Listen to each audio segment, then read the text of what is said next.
जय हिंद दोस्तों।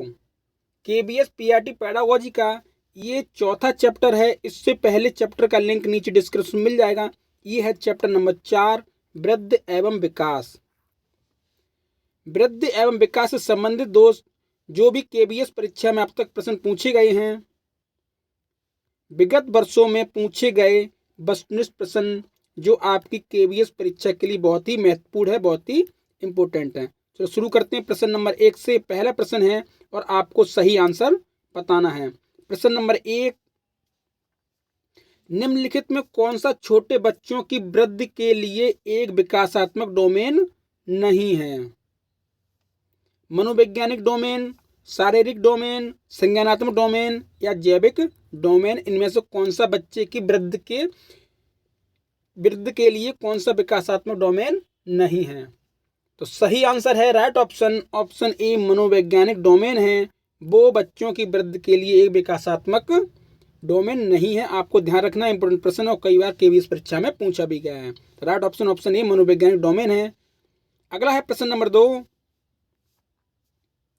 2 से 8 वर्ष की आयु समूह के बच्चों के लिए विकास के पैटर्न में प्रेरक, सामाजिक, भावात्मक, संज्ञानात्मक और शामिल होते हैं।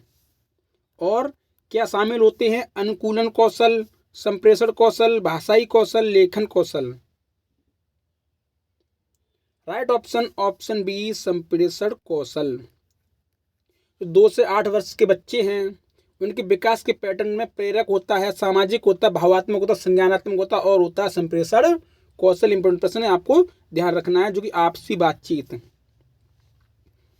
अगला है प्रश्न नंबर 3, खाली जगह तब होता है जब परिपक्वता और अनुभव के कारण मनुष्य में क्रमिक और प्रगतिशील परिवर्तन होते हैं। किसके? वृद्धि, विकास, शारीरिक परिवर्तन, मानसिक परिवर्तन। राइट ऑप्शन बी, विकास।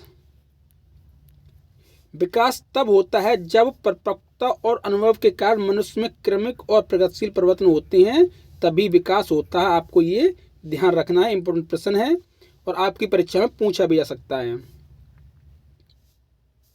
अगला है, विकास की दिशा है, विकास की दिशा कौन सी है? सेफेलोकोडल, प्रैक्सिमोडिस्टल या ए और बी दोनों, या इनमें से कोई नहीं? Right option A. आपको ध्यान रखना, ऑप्शन ए बी दोनों नहीं है। राइट ऑप्शन ए, जो विकास की दिशा है वो है सेफेलोकोडल। ये आपको ध्यान रखना, इंपोर्टेंट प्रश्न है और कई बार पूछा भी गया और पूछा भी जा सकता है। दोस्त, पैडालॉजी के प्रश्न कोई भी परीक्षा हमेशा रिपीट होते हैं, तो आपको ये ध्यान में रखना है कि रिपीटेड क्वेश्चन ही आते हैं, बस थोड़ा घुमा फिरा दिए जाते हैं। अगला है प्रश्न नंबर 5, वृद्धि और विकास का एक आंतरिक कारक इनमें से कौन सा नहीं है? वृद्धि और विकास का कौन सा एक आंतरिक कारक नहीं है? आनुवंशिकता, बुद्धिमत्ता, सामाजिक प्रकृति या माता गर्भ में पर्यावरण। राइट ऑप्शन सी, सामाजिक प्रकृति है, वो वृद्धि और विकास का एक आंतरिक कारक नहीं है। आपको ध्यान रखना है, वृद्धि और विकास के लिए आनुवंशिकता है, बुद्धिमत्ता है, माता के गर्भ से है, पर आनुवंशिकता है, पर ये सामाजिक प्रकृति है, वो विकास और वृद्धि से कोई कारक नहीं है। ठीक है, आपको ये ध्यान रखना है।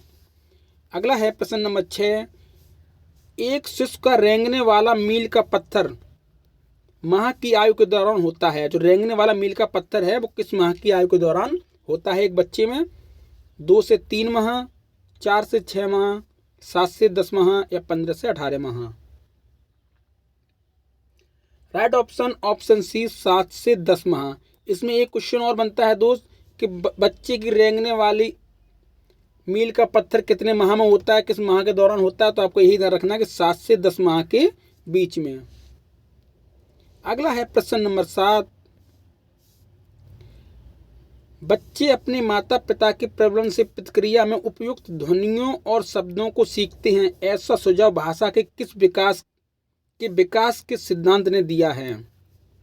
जो बच्चे हैं अपने माता पिता के प्रबंधन से प्रतिक्रिया में उपयुक्त ध्वनियाँ और जो शब्द सुनते हैं, ऐसा सुझाव है वो किस विकास के सिद्धांत के द्वारा दिया गया है? व्यवहारवादी, सहवादी, संज्ञानात्मक या संदर्भगत। राइट ऑप्शन ऑप्शन ए व्यवहारवादी। जो ध्वनियाँ शब्दों को बच्चे सीखते हैं वो अपने व्यवहार से, आसपास रहने के संबंध से व्यवहारवादी का सिद्धांत है ये आपको ध्यान रखना है। इम्पोर्टेंट प्रश्न है और परीक्षा में पूछा भी जा सकता है। अगला है प्रश्न नंबर 8। कुछ 9 महीने के बाद तुतलाहट के चरित्र में बदलाव आ गया है। यह नरम, स्पष्ट और अधिक भाषा जैसी है। उसने नकल का प्रारूप विकसित किया है जो प्राय वाक् उन्मूलन होता है। उससे क्या कहा जाता है?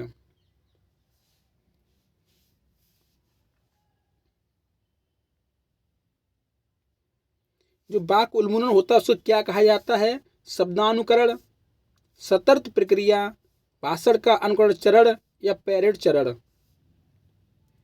राइट ऑप्शन ऑप्शन ए शब्दानुकरण। जो नकल करता है मतलब शब्दानुकरण, शब्द का अनुकरण, जैसा हम बोलते हैं वैसा ही बच्चा बोलने की कोशिश करता है, उसे बोलते हैं शब्दानुकरण। इसी आपको ध्यान रखना है। अगला है प्रश्न नंबर 9। पूर्व तंत्र का प्रतिबद्धता की प्रारंभिक अवस्था में सीखना क्या होता है? जो पूर्व तंत्र का प्रतिबद्धता की प्रारंभिक अवस्था है उसमें जो बच्चा सीखता है क्या, किसके द्वारा? मस्तिष्क में रक्त प्रवाह का मार्ग परिवर्तन, समय के साथ मस्तिष्क में चुंबकीय क्षेत्र में परिवर्तन, ए और बी दोनों या कोई नहीं। राइट ऑप्शन ऑप्शन ए, न कि ऑप्शन सी गलत है। ए बी दोनों नहीं है, केवल ए है। मस्तिष्क में रक्त प्रवाह का मार्ग परिवर्तन है जिसके के कारण पूर्व तंत्र का प्रतिबद्धता की प्रारंभिक अवस्था में बच्चा सीखता है। ठीक है, ये आपको ध्यान रखना है। अगला है प्रश्न नंबर 10। विकास की दिशा सिर से अंगों की ओर यथा अनुदैर्घ्य धुरी में होती है कहलाती है। जैसे बोलते सिर से अंगों की ओर या सिर से पैरों की ओर, उसे क्या कहते हैं? सीफेलोकोडल, समीप से दूर, कोडोसिफेक्सिलिक या दूर से समीप। राइट ऑप्शन ऑप्शन ए सेफेलोकोडल, सिर से पैरों की ओर। ठीक है, इससे बोलते हैं सेफेलोकोडल। विकास की दिशा है वो सिर से पैरों की ओर होती है, जिसे इंग्लिश में कहते हैं सेफेलोकोडल। आपको ध्यान रखना, इंपोर्टेंट प्रश्न है ये। तो C TET, super TET, C TET, sorry TET, सभी में कई बार पूछा भी गया है। अगला प्रश्न है, बालक भौतिक से सामाजिक वास्तविकता की संकल्पना बनाता है, यह कौन सा लक्षण है? जो बालक है भौतिक से सामाजिक वास्तविकता की संकल्पना बनाता है, किस लक्षण के कारण? कौन सा विकास है? भौतिक विकास, बौद्धिक विकास, भावनात्मक विकास या सामाजिक विकास। राइट ऑप्शन ऑप्शन बी बौद्धिक विकास जो है ये है बौद्धिक विकास से भौतिक से सामाजिक वास्तविकता बनाता है। अगला है प्रश्न नंबर 12। बालक एक गतिविधि के लिए मिनट से ज़्यादा समय तक नहीं बैठ सकता। बालक है वो कौन सी, कोई भी गतिविधि हो उसमें कितने मिनट से ज़्यादा नहीं बैठ सकता? 2 से 5 मिनट, 5 से 10 मिनट, 10 से 15 मिनट या 15 से 20 minute. Right option option C 10 से 15 मिनट से अधिक बालक किसी गतिविधि में नहीं बैठ सकता। ये आपको ध्यान रखना, 10 से 15 मिनट से अधिक कोई बालक एक गतिविधि से ज़्यादा नहीं बैठ सकता है। अगला है प्रश्न नंबर 13।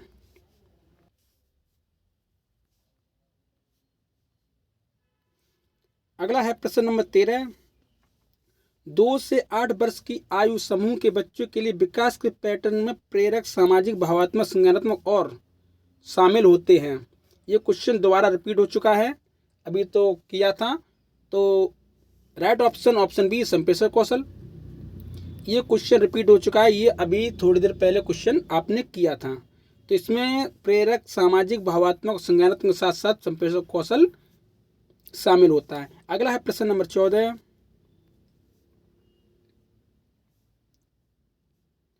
आरंभिक बाल्यकाल विकास के लिए पाठ्यक्रम में ढांचे में विकासात्मक उद्देश्य किसकी ओर होता है? भौतिक विकास, संज्ञानात्मक विकास, सामाजिक विकास या उपरोक्त सभी। तो राइट ऑप्शन ऑप्शन डी उपरोक्त सभी। जो आरंभिक, जो प्रारंभिक बाल्यकाल विकास के लिए पाठ्यक्रम ढांचे में विकासात्मक उद्देश्य वो सभी से होता है। भौतिक विकास से भी होता है, संज्ञानात्मक विकास से भी होता है और सामाजिक विकास सभी से होता है। Right option option D. अगला है प्रश्न नंबर 15। इंपोर्टेंट प्रश्न है जो केबीएस परीक्षा में पूछे गए हैं और कई बार रिपीट भी हुए हैं, आपको इनको ध्यान से पढ़ना है। अगला है, ऊंचाई और आकार के संदर्भ में मापने योग्य एक परिवर्तन है। क्या है? वृद्धि है, विकास है, परिपक्वता है, उपरोक्त सभी है। तो राइट ऑप्शन ऑप्शन ए, ना कि उपरोक्त सभी। ए जो वृद्ध है, वृद्ध ऊंचाई और आकार के संदर्भ में मापने योग्य एक परिवर्तन है। विकास नहीं मापा जा सकता और परिपक्वता भी नहीं। तो राइट ऑप्शन ऑप्शन ए इंपोर्टेंट प्रश्न है, कई बार गलत कर देते हैं, उपरोक्त सभी लगा देते हैं बच्चे, लेकिन राइट ऑप्शन ऑप्शन ए है, केवल वृद्ध है वो ही नापने योग्य है, ये आपको ध्यान रखना है। अगला है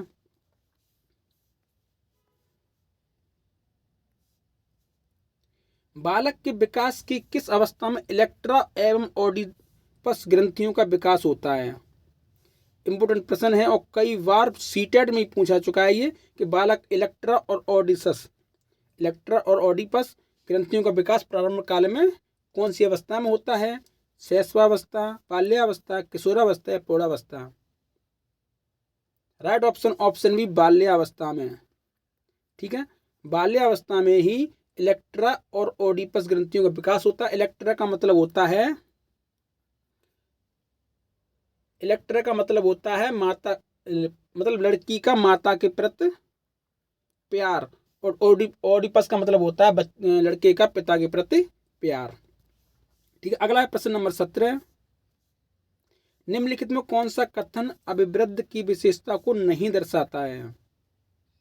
यह मात्रात्मक पक्ष है, यह मापनीय नहीं है, यह जीवन पर्यंत चलने वाली प्रक्रिया नहीं है, यह केवल शारीरिक विकास दर्शाता है। राइट ऑप्शन ऑप्शन बी, यह मापनीय नहीं है। आपको ध्यान रखना है, जो अविवृद्ध है, वृद्ध है, वो मापनीय नहीं है, अविवृद्ध। ठीक है, सॉरी नहीं दर्शाता है, यही कुछ वृद्ध है वो मापनीय है। ठीक है, हम वृद्ध को ऊंचाई आकार के अनुसार माप सकते हैं, तो ये मापनीय नहीं है, यही कथन सही नहीं है, तो इसलिए राइट ऑप्शन ऑप्शन बी। ठीक है, आपको ध्यान रखना है कि वृद्ध को मापा जा सकता है। अगला है प्रश्न नंबर 18 कि निम्न में कौन सा विकास का सिद्धांत नहीं है? इनमें से विकास का सिद्धांत कौन सा नहीं है? विशिष्ट से सामान्य क्रियाओं का सिद्धांत, निरंतरता का सिद्धांत, विभिन्नता का सिद्धांत या एकीकरण का सिद्धांत?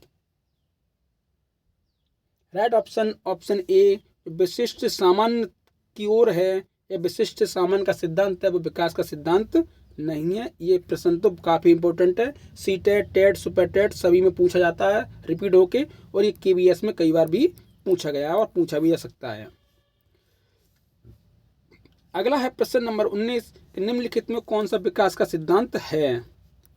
कौन सा है? विकास हमेशा रेखीय होता है, यह निरंतर चलने वाली प्रक्रिया नहीं है, विकास की सभी प्रक्रियाएं अंतर संबंधित नहीं हैं, विकास की दर समान नहीं होती। तो कौन सा सिद्धांत इसमें सही है? तो राइट ऑप्शन ऑप्शन डी।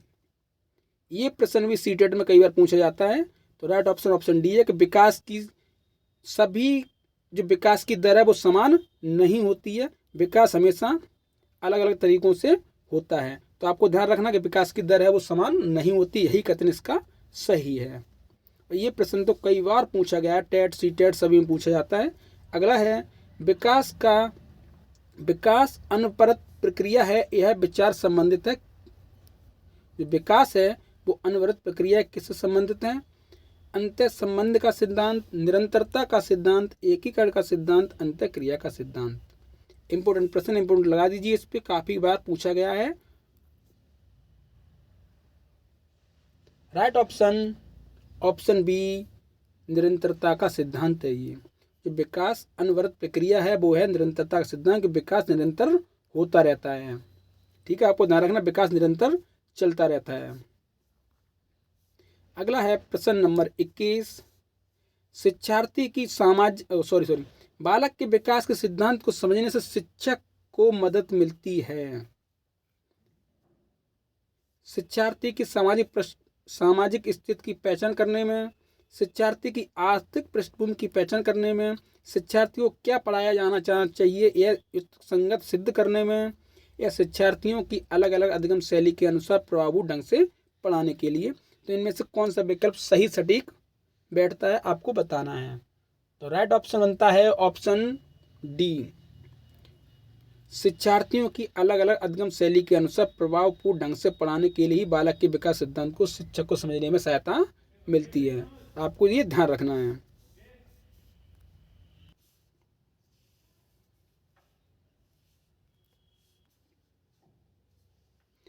विकास को साकार करने वाले पर्यावरणीय कारकों में निम्नलिखित में किसके अलावा सभी कारक शामिल हैं? किसके अलावा सभी कारक शामिल हैं? संस्कृत, शिक्षा की गुणवत्ता, शारीरिक सौष्ठव एवं इनमें से कोई नहीं। जो विकास को साकार करने वाले कारक हैं, इनमें से कौन सा नहीं है? राइट ऑप्शन ऑप्शन सी शारीरिक सौष्ठव है, वो विकास को साकार करने वाला पर्यावरणीय कारक नहीं। आपको ध्यान रखना, शिक्षा है, संस्कृत है, ये सभी हैं, पर शारीरिक सौष्ठव नहीं है। अगला है प्रश्न नंबर 23। विकास शुरू होता है कौन सी अवस्था से? गर्भावस्था से, शैशवावस्था से, पूर्व बाल्यावस्था से या बाल्यावस्था के बाद से? राइट ऑप्शन ऑप्शन ए विकास है वो गर्भावस्था से ही शुरू हो जाता है।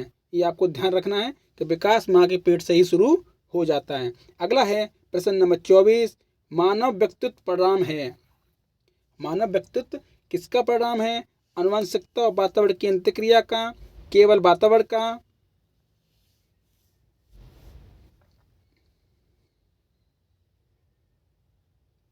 या केवल आनुवंशिकता का, या पालन पोषण और शिक्षा का? तो ये ऑप्शन तो आपको पता ही होगा। ये प्रश्न सीटेट में भी कई बार पूछा गया है कि विकास जो परिणाम है वो है आनुवंशिकता और वातावरण की अंतःक्रिया का। ठीक है, इम्पोर्टेंट प्रश्न है, कई बार सीटेट में, सुपर टेट में और टेट में पूछा गया, और केवीएस में भी कई बार पूछा गया कि विकास, अंतःक्रिया, आनुवंशिकता और वातावरण का परिणाम, ये आपको ध्यान रखना है। अगला है प्रश्न नंबर 25।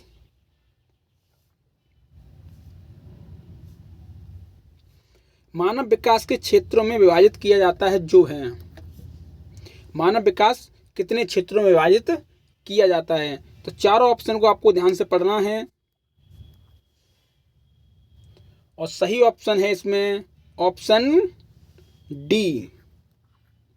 शारीरिक, संज्ञानात्मक, संवेगात्मक और सामाजिक, इन क्षेत्रों में विकास को विभाजित किया गया है। इंपोर्टेंट है, आपको ध्यान रखना है कि शारीरिक, संज्ञानात्मक, संवेदनात्मक और सामाजिक, इन क्षेत्रों में विकास को विभाजित किया गया है। इंपोर्टेंट प्रश्न है, कई बार पूछा गया और पूछने की संभावना है। अगला है निम्नलिखित में कौन सा होता है जब परिपक्वता एवं अनुभव के कारण मनुष्य में क्रमिक और प्रगतिशील परिवर्तन होते हैं? क्रमिक और प्रगतिशील परिवर्तन किसके कारण होते हैं? मनुष्य में परिपक्वता और अनुभव के कारण। विकास, अकेली ऊंचाई में वृद्धि, भावात्मक असमानता, अकेले भार में वृद्धि। राइट ऑप्शन ऑप्शन ए विकास। मनुष्य में विकास होता है, ये आपको ध्यान रखना है। परिपक्वता एवं अनुभव के कारण मनुष्य में जो क्रमिक और प्रगतिशील परिवर्तन होता है वो होता है विकास का। ठीक है, इम्पोर्टेंट प्रश्न है। अगला है, एक बच्चे की वृद्धि से निम्नलिखित में कौन सा संदर्भित सत्य है या कौन सा संदर्भित है? वृद्धि से गुणात्मक परिवर्तन, अपने साथ एकात्मक प्राप्त करना, शारीरिक परिवर्तन, पर्याप्त पोषण लेना। राइट ऑप्शन ऑप्शन ए गुणात्मक परिवर्तन। जो वृद्धि है वो होती है गुणात्मक, ये आपको ध्यान रखना, वृद्धि गुणात्मक परिवर्तन में होती है हमेशा। इंपोर्टेंट प्रश्न है, घुमा फिरा के कई बार पूछ लिया गया है। तो गुणात्मक परिवर्तन हमेशा वृद्धि से संबंधित होता है, ये आपको ध्यान रखना है। अगला है, एक बालक की केंद्र से चारों ओर विकास की दिशा कहलाती है। वही क्वेश्चन हो गया, सेफेलोकोडल, समीप से दूर, कोडोसेफेसल या दूर से समीप। तो आपको ध्यान रखना है, इसका आंसर होगा ऑप्शन बी, समीप से दूर, ना कि सेफेलोकोडल। जो बालक के केंद्र के चारों ओर विकास दिशा होती है वो होती है समीप से दूर। ठीक है, सेफेलोकोडल नहीं, सिर से पैरों की ओर, वो अलग है। पर केंद्र से चारों की ओर पूछा जाए तो होगा दूर से समीप। आपको ध्यान रखना है, इंपोर्टेंट प्रश्न है। बच्चे कई बार इसे गलत कर देते हैं, सेफेलोकोडल लगा देते हैं, जो कि गलत हो जाता है। सही ऑप्शन ऑप्शन बी, समीप से दूर होगा। इसको आप ध्यान से इसको ध्यान रखना। अगला है, एक बालक में वृद्धि और विकास की दर के संबंध में इनमें से कौन सा कथन सत्य है? वृद्धि और विकास के संबंध से कौन सा कथन सत्य है? ये दोनों एक रूप हैं, ये दोनों एक रूप नहीं हैं। वृद्धावस्था में तीव्र परिवर्तन होते हैं, एक किशोर अवस्था में विकास रुक जाता। कौन सा सत्य है? राइट ऑप्शन ऑप्शन बी, ये दोनों एक रूप नहीं हैं। विकास और वृद्ध है वो दोनों एक रूप नहीं है, क्योंकि वृद्ध है उसे मापा जा सकता है और विकास है वो निरंतर चलता रहता है, तो ये दोनों एक रूप नहीं है। आपको ये ध्यान रखना है। अगला है प्रश्न नंबर 30। एक बाल विकास की अपनी प्रारंभिक अवस्थाओं में वस्तुएं देखता है, वस्तुएं पहले देखता है। जो एक बच्चा है बाल विकास की अवस्था में पहले शुरुआती समय में कैसी वस्तुओं को देखता है? छोटी, वह सब जो दृश्य हैं, बड़ी या इनमें से कोई नहीं। तो राइट ऑप्शन ऑप्शन सी, बड़ी। जो बालक है वो प्रारंभिक अवस्थाओं से सबसे पहले बड़ी चीज देखता है। ठीक है, आपको ध्यान रखना, छोटी चीज पे उसकी निगाह कम जाती है, बड़ी बड़ी चीज ज्यादा देखता है। ये भी आपको ध्यान रखना, न कि वह जो सब दृश्य है। ठीक है, राइट ऑप्शन ऑप्शन सी, बड़ी वस्तु देखता है। अगला है प्रश्न नंबर 31। इनमें से कौन सा एक बाह्य कारक है जो बालक के वृद्धि और विकास को प्रभावित करता है? वृद्धि और विकास को प्रभावित करता कौन सा बाहरी कारक है? शारीरिक पर्यावरण, बुद्धिमत्ता, जैविक कारक या आनुवंशिक कारक? राइट ऑप्शन ऑप्शन एक, शारीरिक पर्यावरण। शारीरिक पर्यावरण एक ऐसा वह कारक है जो बालक के वृद्धि और विकास को प्रभावित करता है। ये आपको ध्यान रखना है, इंपोर्टेंट प्रश्न और कई बार भी पूछा गया है। अगला है गर्भावस्था के दौरान माता का शारीरिक और मानसिक स्वास्थ्य एक कारक है जो एक बालक की वृद्धि और विकास को प्रभावित करता है। आंतरिक, बाह्य, अपदार्थ या असंबंध? तो राइट ऑप्शन ऑप्शन बी, वह कारक, बाहरी कारक है। जो गर्भावस्था के दौरान माता का शारीरिक और मानसिक स्वास्थ्य एक बाहरी कारक है जो कि एक बालक की वृद्धि और विकास को प्रभावित या प्रभावित करता है। ये आपको ध्यान रखना है, इंपोर्टेंट प्रश्न है, कई बार पूछा गया है, ये केवीएस में पूछने की संभावना है। ठीक है दोस्त, वीडियो कंप्लीट हुई। अगली वीडियो अगले चैप्टर की आएगी। वीडियो अच्छी लगी हो तो लाइक कर दें, चैनल को सब्सक्राइब कर लें। जय हिंद, जय भारत।